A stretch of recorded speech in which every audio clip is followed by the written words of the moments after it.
The Daily Bread Devotions. Today's reflection with Pastor Jeff Elis Cupides. Praise God, Brad Jeff. Friday na ulit. So, thank you. At tayo'y umabot nga po ng Friday. Salamat po na marami. Ito na, ang ating pong The Daily Brad. Brad? Yes, Brad Ted, indeed. Praise God. Thank you, Cha, for the opportunity every morning. Yan. Belated happy birthday po sa aking kaibigan si Carlos Ubiada, si Kaloy. Yan, kumpare ko yan. Alam niyo po, nasa season finale, kumbaga tayo, Friday, nung ating issues about heart. Sino po sa inyo rito na all of the above niyo mula Lunes, tinatamaan kayo mula anxious heart, proud heart, offended heart, kahit kahapon nga po yung envious, yung mainggiting puso. Sino dito feeling mo minsan wala ng pag-asa na magbago pa yung issue ng puso mo? Kumbaga, pinatigas na pastor ng sitwasyon to sa buhay eh. Sa dami kong pinagdaanan, wala nang gamot sa puso kong either puno ng takot or galit, mapagmataas or mainggitin. Hindi naman sa hindi mo sinubukang magbago, ano? Nag-try ka naman. Ang dami mo nabasang self-help books, paano ma-overcome tong anger issue na to. Kaso may relapse eh, may trigger ba kung baga. Because the real problem is not just the behavior, yun ang madalas nating gawin, behavioral modification. The real problem po is the heart. Kaya nga, kahit mga apo na ni Brad Ted at ni Chacha, yung mga komentarista dito sa show na to, same old problem, different faces ko, no? Pero same last name because it's the same rotten heart na papasa lang sa mga susunod na henerasyon. Now, ang tanong, may pag-asa ba, Brad Jeff, na mabago ang puso? Meron. Sabi sa Ezekiel 36:26, I will give you a new heart and put a new spirit in you. I will remove from your heart of stone and give you a heart of flesh. Pag tininan niyo po dyan, wala tayong partisipasyon. Puro si God yan. I will give you, I will put a new spirit, I will remove, and so on and so forth. Ang totoo po, napakaganda lang sinabi ni Lord dito. Okay? Hindi niya sinabing, fix your heart first, then come to me. Hindi niya sinabing, pagbutihan niyo muna, bumait muna kayo bago ko kayo tanggapin. No.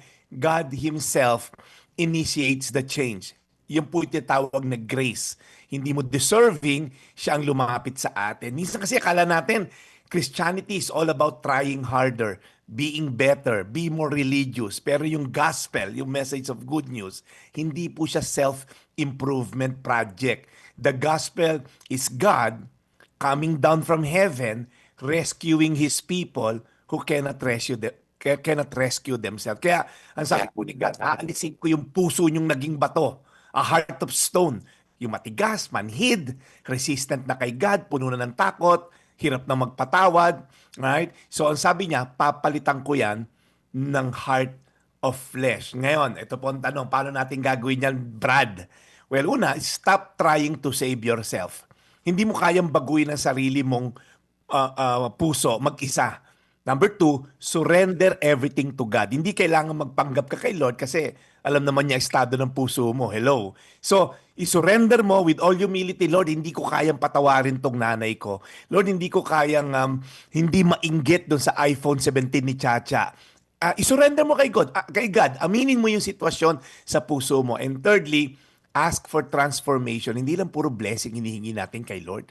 Minsan kasi, Lord, i-bless mo negosyo. Lord, baguhin mo tong sakit ko, pagalingin mo ko. No, baguhin mo, Lord, yung puso ko. And lastly, daily, connect kay Jesus. Kaya nga tayo may daily bread, ano? Yung heart transformation. I hope hindi lang dito sa daily bread kayo na feed ng Word of God, pero may sarili kayong feeding by reading the Bible. So as I end today, anong area ng puso yung tumigas na?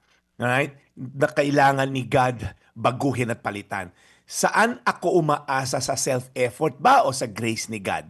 At inaalaw ko ba na si Jesus to truly transform my life from inside out? Isa lang mensahe ko sa iyo, kapatid, may pag-asa pa. Ezekiel 36:26, I will give you a new heart and put a new spirit in you. I will remove from you your heart of stone and give you a heart of flesh. Tayo po'y manalangin. Panginoon, alam ko minsan, yung term ni Brad Ted na nagiging cynical na lang kami. paulit-ulit, iba-ibang tao, magkakamukha minsan ng last name, pero same greed ang nasa puso. Lord, same anger, same envy, same unforgiveness. Lord, alam namin kung hindi ka papasok sa puso namin, wala kaming pag-asa. Kaya Lord, yung mga taong nakita namin na binago mo ng tuluyan, hindi yung lip service lang na nag-hallelujah, praise the Lord, even sa public, pero hindi nababago ang puso.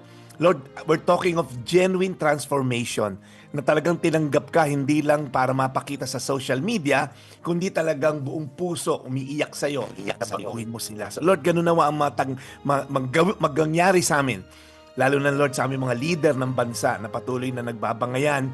Lord, Ikaw Panginoon ang lumapit sa kanila, baguhin mo mga puso nila and magkaroon kami ng pag-asa bilang bansa. Salamat Lord sa iyong pangako. Bagong puso. In Jesus' name. Amen. Lord, thank you po muli sa aming pakikinig sa aral na ito na inihatid sa amin ni Brad Jeff. Lord, ka na pong bahala sa aming lahat. Alagaan niyo po lagi si Brad sa kanyang continuing mission sa amin pong lahat, lalo na sa kanyang mga nakapakinig. In Jesus' name we pray. Amen. Amen. Amen, Brad Dad. Yes, sir. Thank you. Thank you. Salamat po at merong ding weekend para makapag-break tayo kahit papaano sa lahat po ng ating mga dinidibdib na mga isyong pambayan. Alright, so Brad, weekend, meron bang dapat abangan ng ating mga kapatid na laging nakatutok sa iyong mga aral?